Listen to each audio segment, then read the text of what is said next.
Okay, this story's about a guy, just a guy, not the same guy like is on a desert island or goes into a bar with a parrot on his head, or the guy who throws a scorpion across the front yard, for that matter.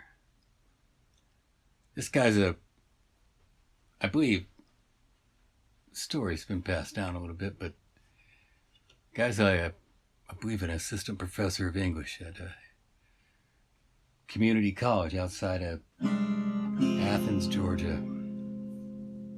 I think. Anyway, whoever the guy is and wherever he is, I do know that I do know it's Saturday afternoon and he's in a Piggly Wiggly supermarket on the outskirts of Athens, Georgia there, and he's looking for dinner.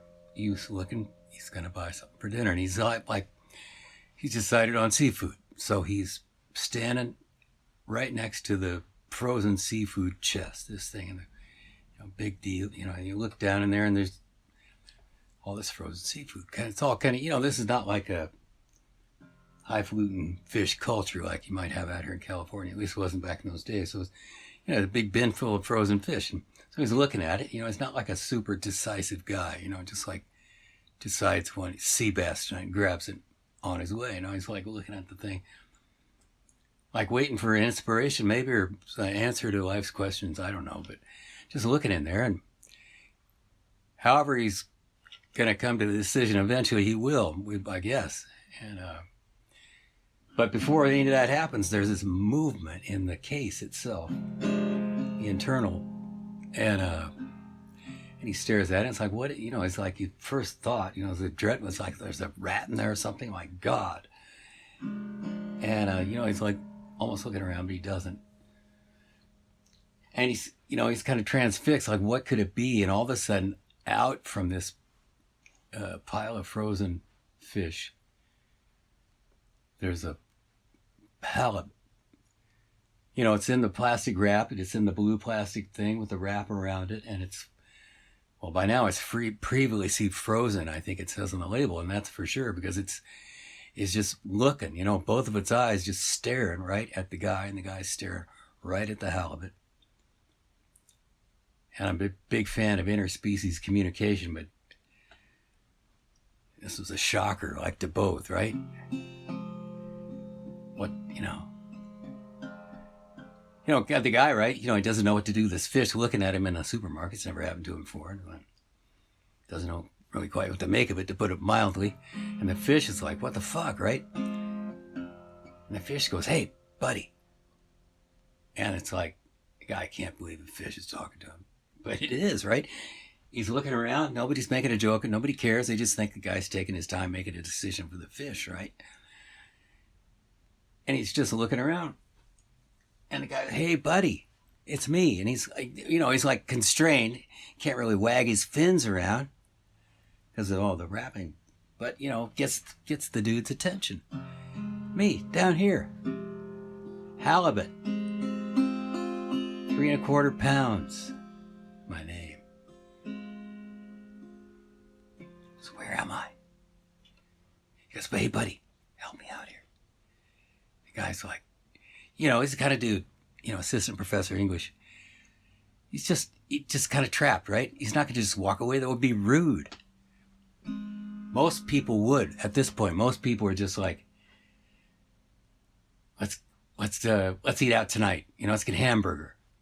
And they just like walk straight for they don't even, screw whatever in the cart, just walk out. Yeah, let's get hamburgers tonight. Maybe stay in a motel just one night. This guy doesn't. It's like, he goes, okay, well, if I can help. And the fish goes, where am I? What is this place? And the guy goes, oh no, internally. Well, you're in a Piggly, he was just about to say seafood department, right? But he caught himself right in time.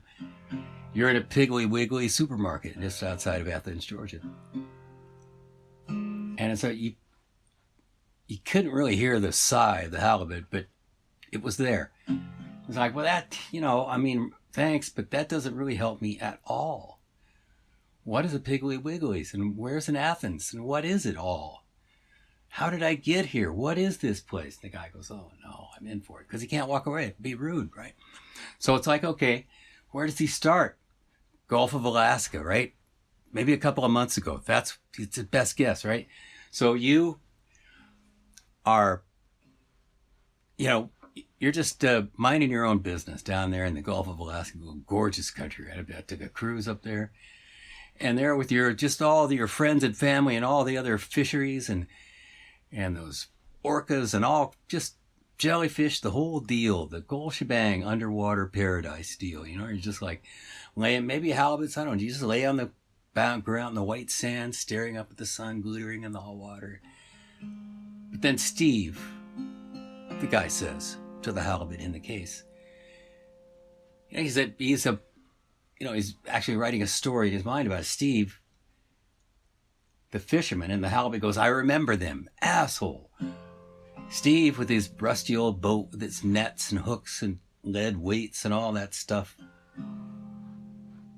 catches you, a bunch of your friends and family. You're hauled up out of your ocean paradise onto the deck of a rusty old filthy ship, captained by that asshole Steve. And your troubles have just begun. You're taken into port. And what is a port, right? The whole deal, I guess. And people are really wondering, when is this guy going to, is he waiting for all that food to thaw out before he decides what fish he's going to get? But no, he's just getting started on how the fish, he's got to explain the whole thing, like what a refrigerator container car is, and what an airplane, and flying, and all the fish knows of birds is just like an oval with paddles on it, the ducks and stuff. They don't know anything else. But eventually, it's like he's cutting some corners and stuff, as you would expect, right? But finally, and then the truck backs up to the back of the Piggly Wiggly market here, and then they wrap you in the blue plastic, the styrofoam thing, and wrap you. And the guy's really getting kind of outraged at them, kind of the story, and they don't even put your name on there, right? Just the weight, and, Gulf of Alaska halibut, previously frozen and all that stuff. It's not fair. The guy's really rooting for the underdog here.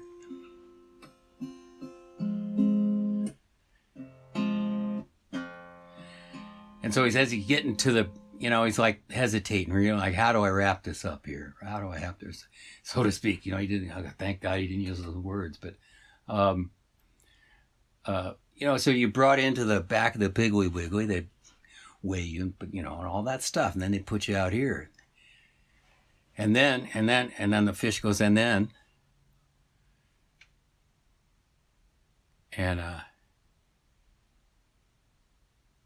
the fish goes, here.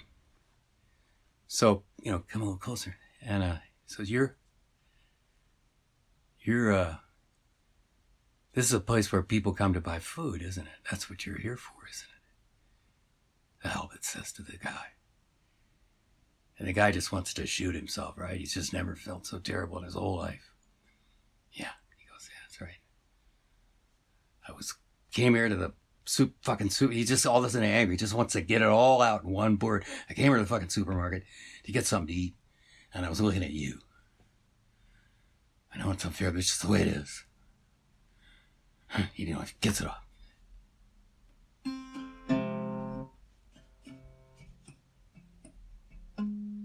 That'll be so. All right. Well, that's I guess that that wraps it up, I guess, in a way. And the halibut, it's like thoughtful. All of a sudden, I just want to thank you. Halibut, says the guy, at least for you stopped. We talked, you told me. As dire as my situation is, I guess it's better to know. So I want to thank you for taking the time to do that. I know probably most people wouldn't do that. The guy goes, oh, sure, because he's so relieved because he's just about to get out of this, right? Oh, yeah, sure, anytime, right? Anytime. Call me, Anyway, but the halibut says, just one more request. And I go, oh, God, okay, sure, if I can do it. And the halibut goes, well, I want you to do it. I want you know. And the guy goes, oh God. What's... And he says, okay, you can't figure out a way out of it. He was thinking about the trout, he says, but okay.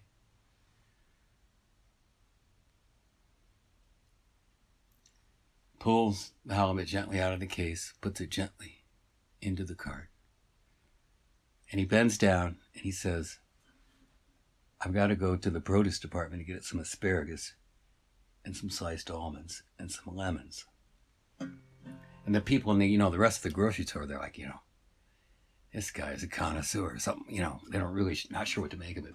Anyway, the fish goes, what's the produce department? And the guy's just like, he's had it, and he's just like, he just like squints or something, just like, just pained face. And the fish goes, if it could wave its flappers, it would, just go, forget about it.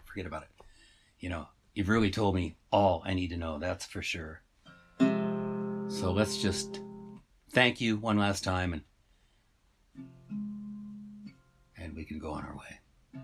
The guy, he's got thankful for that silence, gets the asparagus, sliced almonds, a couple of lemons. He's got the wild rice mix at home. Drives home, 2-story apartment building there. Walks up the 2 flights of stairs. Kitchen, puts the shopping bag on the counter, pulls everything out. Got a little mini rice cooker, and he makes some, for a single guy, it's a good thing. The wild rice mix, puts it on there, and it's going, it doesn't take long, 18 minutes or something. And he gets everything out. It's just like the worst day of his life, the way it feels. It's like this fish, it's both its eyes, it's like seem to be following him around the kitchen, and it's just horrible, and it's like he wants to get over as quickly as possible, but that would be more than rude, let's say. It'd be a gastronomical crime in a certain way. Of course, he's not thinking of it in that way. And so the rice is just about done. He's got the his best, not his best wine, best white wine out. He's got it opened up. He's got the skillet out. The asparagus is ready. The asparagus has just been lightly steamed.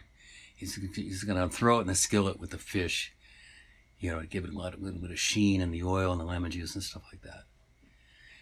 Skillet's hot. He's got the plate and everything ready to go. And he's dreading this moment, but he's also, it's like finally, it's almost over. He thinks almost over. And he goes, he doesn't know what to say, right? Is it like, okay, here we go. He doesn't say anything. And he's just about to slide the halibut into the hot pan, and the halibut goes, wait a second.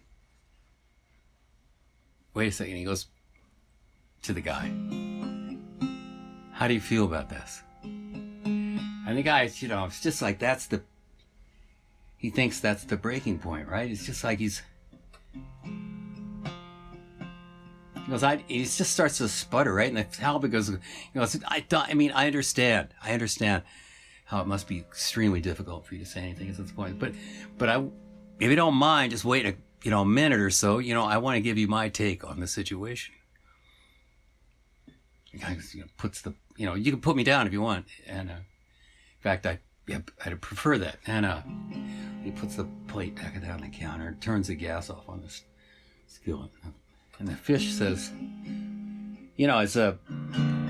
as basically as fucked up as this situation seems to me, it is. And it's, the part about being treated as a commodity, just like this big machine, and just picks you up and freezes you and takes, just takes you from one place to the other. It's just dreadful. A fish is about to say it's inhuman, but, of course not. It's wrong. It's just deeply wrong. Against nature. So I know it's a great circle of life, right? Death, life. All the people I love, my friends and family, the crabs. Some of the sharks, right? Octopus. Some are just great, but geez. And they're all, they're going to be dead soon too, right? You too could be. Circle of life, right? I'm trying to put the best face, which is all I've got, on it, the Halibut says, philosophically. And I just had this thought, and I don't know whether it's true or not, but I wanted to share it with you and, ask you just one last favor. I swear to God, one last favor. And that's that after you finish dinner tonight,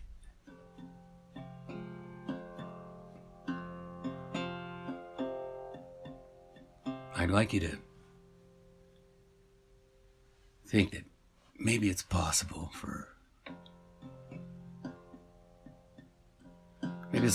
that I'm looking out of your eyes.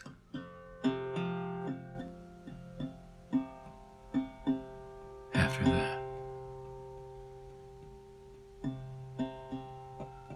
would you do that? Halibut asks, and the guy goes, of course. Halibut says, good. Bon appetit.